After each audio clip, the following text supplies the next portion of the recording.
വേദിയിലും സദസ്സിലുമുള്ള എല്ലാവർക്കും എൻ്റെ വിനീതമായ നമസ്കാരം. തന്റെ സ്വതസിദ്ധമായ ആലാപന ശൈലി കൊണ്ട് ഈ സദസ്സിനെ മഹത്തരമാക്കി തീർത്ത മുരളിയേട്ടൻ, ഇൻട്രൊഡക്ഷൻ തന്ന മധുവേട്ടൻ, വേലായുധേട്ടൻ, എന്നെ ഈ പ്രോഗ്രാമിന് ആദ്യമായി ക്ഷണിച്ച് ഈ പ്രോഗ്രാമിന് വേണ്ടിയിട്ട് എന്നെ മോട്ടിവേറ്റ് ചെയ്ത ബ്രിഗേഡിയർ സുബ്രഹ്മണ്യൻ യുദ്ധസേവാ മെഡൽ, അദ്ദേഹത്തെ പറ്റി ഒരു നിമിഷം ഞാൻ ഇവിടെ പറയാൻ ആഗ്രഹിക്കുകയാണ്.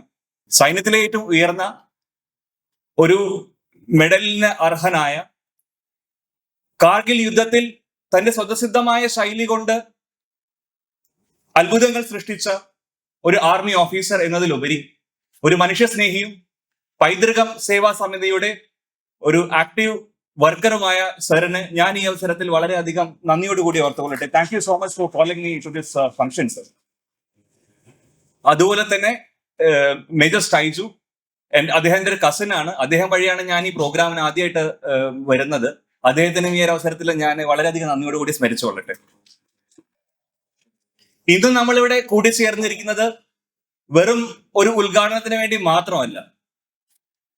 ഒരു രാജ്യം അതിന്റെ രാഷ്ട്രബോധം കൊണ്ടും കർത്തവ്യബോധം കൊണ്ടും ഒറ്റക്കെട്ടായി നിന്ന് ശത്രുവിനെതിരെ പടപൊരുതി വിജയിച്ച് അതിൻ്റെതായ ഒരു വീരചരിത്രം എഴുതിയ ഒരു ദിനത്തിന്റെ സ്മരണയ്ക്ക് വേണ്ടി കൂടിയാണ്. ഒരു വാക്ക് ഞാൻ എന്നെ പറ്റി പറഞ്ഞുകൊള്ളട്ടെ. സാർ എന്നെ പറ്റി പറഞ്ഞായിരുന്നു, 2008 മുതൽ 2012 വരെ കാർഷിക സർവകലാശാലയിലെ കോളേജ് ഓഫ് ഫോറസ്ട്രിയിൽ ബിരുദം കഴിഞ്ഞതിന് ശേഷം ആർമിയിലെത്തി. ആർമി ഏവിയേഷൻ കോറിൽ പൈലറ്റായിട്ട് 1 വർഷത്തോളം സേവനം അനുഷ്ഠിച്ചതിന് ശേഷം ഇന്ത്യയുടെ വെസ്റ്റേൺ സെക്ടർ ആയിട്ടുള്ള പാകിസ്ഥാൻ ബോർഡർ, ജയ്സാൽമീർ, ജോധ്പൂർ പോലെയുള്ള സ്ഥലങ്ങളിൽ സേവനം അനുഷ്ഠിച്ചതിന് ശേഷം മിനിസ്ട്രി ഓഫ് ഡിഫൻസിൽ നിന്ന് മിനിസ്ട്രി ഓഫ് ഹോം അഫയേഴ്സിലേക്ക് ഡെപ്യൂട്ടേഷൻ ലഭിച്ചു.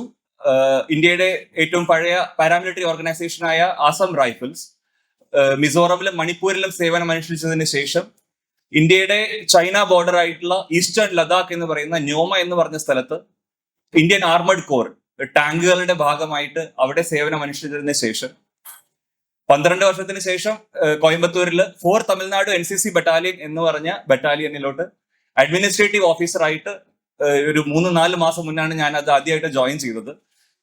അന്ന് വന്നതിന് ശേഷമാണ് ഞാൻ NCC കുട്ടികളായിട്ട് ഒരുപാട് ഇന്ററാക്ട് ചെയ്യാനായിട്ട് സാധിക്കുന്നത്. അതിനു മുന്നേ ഞാൻ സ്വയം ഒരു കേഡറ്റായിട്ട് NCCയിൽ 3 വർഷത്തോളം ഞാൻ ഉണ്ടായിരുന്നു. അതിന്റെ ഭാഗമായിട്ടാണ് റിപ്പബ്ലിക് ഡേ ക്യാമ്പ് 2012 പാർട്ടിസിപ്പേറ്റ് ചെയ്യാൻ സാധിച്ചതും അതുപോലെ ഒരു ഇക്വസ്ട്രിയൻ ഇവന്റ്സ്, അതായത് ഷോ ജമ്പിങ്, ടെൻ പെഗിങ് ആദ്യമായ ഇവന്റ്സിൽ പാർട്ടിസിപ്പേറ്റ് ചെയ്ത് മെഡലിന് അർഹനാവാൻ സാധിക്കുകയും ചെയ്തത്. So NCC is very close to my heart. അതാണ് എന്നെ ഇവിടെ വരെ എത്തിച്ചത്. ഫോർ ദാറ്റ് മാച്ച് 1999 -20 മുതൽ 30 ഡിഗ്രി സെൽഷ്യസ് വരെ താപനില നിലനിൽക്കുന്ന ഒരു സ്ഥലം, ശ്വസിക്കാൻ പോലും ബുദ്ധിമുട്ടുള്ള ഒരിടത്ത് യുദ്ധം ചെയ്ത് ശത്രുവിനെ തോൽപ്പിച്ച് സ്വന്തം ഉയരങ്ങൾ കീഴടക്കിയ ഒരു മഹത്തായ ഒരു സൈന്യത്തിന്റെ കഥയാണ് നമ്മൾ ഇന്നിവിടെ ഓർക്കാൻ ആഗ്രഹിക്കുന്നത്. യുദ്ധത്തിൽ ഒരു യുദ്ധശാസ്ത്രമുണ്ട്, ആർമി ടാക്ടിക്സ് എന്ന് പറയും. ശത്രു മുകളിലും ഇന്ത്യൻ സൈന്യം കീഴെയായിരുന്നു. നെവർ അറ്റാക്ക് അപ്പ് ഹിൽ എന്ന് പറഞ്ഞൊരു പോളിസി ഉണ്ട്. It is a war tactics. ഒരിക്കലും ഒരു സൈന്യത്തിനും താഴെയിലിരുന്ന് മുകളിലോട്ട് അറ്റാക്ക് ചെയ്യാനായിട്ട് വളരെ ബുദ്ധിമുട്ടാണ്. അങ്ങനെ സിദ്ധാന്തപരമായ പല യുദ്ധതന്ത്രങ്ങളെയും കീഴടക്കിക്കൊണ്ട് അതിനെതിരെ പയറ്റിക്കൊണ്ട് ഇന്ത്യൻ സൈന്യം കാർഗിലിൽ വിജയം കൈവരിച്ചു. യേ ദിൽ മാംഗെ മോർ എന്ന് പറഞ്ഞുകൊള്ളുന്ന ക്യാപ്റ്റൻ വിക്രം ബത്രയും I shall not fail my country എന്ന് പറയുന്ന ക്യാപ്റ്റൻ മനോജ് കുമാർ പാണ്ഡെയും 22 വയസ്സ് മാത്രം പ്രായമുള്ള ലഫ്റ്റനന്റ് വിജയൻ താപ്പർ, അദ്ദേഹത്തിന്റെ അച്ഛൻ എഴുതിയ അവസാനത്തെ കത്തിൽ പറയുന്നത് ഇപ്രകാരമാണ്: If I will not see you again, I am sending my message through this letter. I will see you sitting in the stars.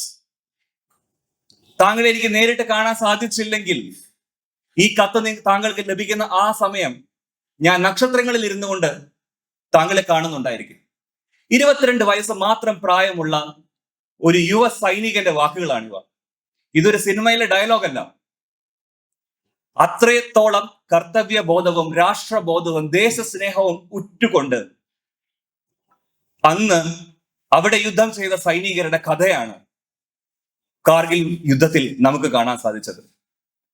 മഹാബലിയുടെ പാട്ട് പാടുന്ന ഈ മലനാടിന്റെ നിരകളിലും നിറപൊലി കതിര് കൊയ്യുന്ന തെലുങ്കാന വയലുകളിലും ജനഗണമന നെയ്തെടുത്തിട്ടുള്ള ബംഗാളിലെ കുടിലുകളിലും പഞ്ചാബിലെ മില്ലുകളിലും ദില്ലിയിലെ കോട്ടകളിലും നോർത്ത് ഈസ്റ്റിലെയും മണിപ്പൂരിലെയും മിസോറമിലെയും നാഗാലാൻഡിലെയും താഴ്വരകളിലും മെനഞ്ഞെടുത്ത നെയ്തെടുത്ത രാഷ്ട്രബോധത്തിന്റെ ദേശസ്നേഹത്തിന്റെ കഥയാണ് കാർഗിൽ എന്ന യുദ്ധത്തിൽ നമ്മൾ കൈവരിച്ച ഈ വിജയം.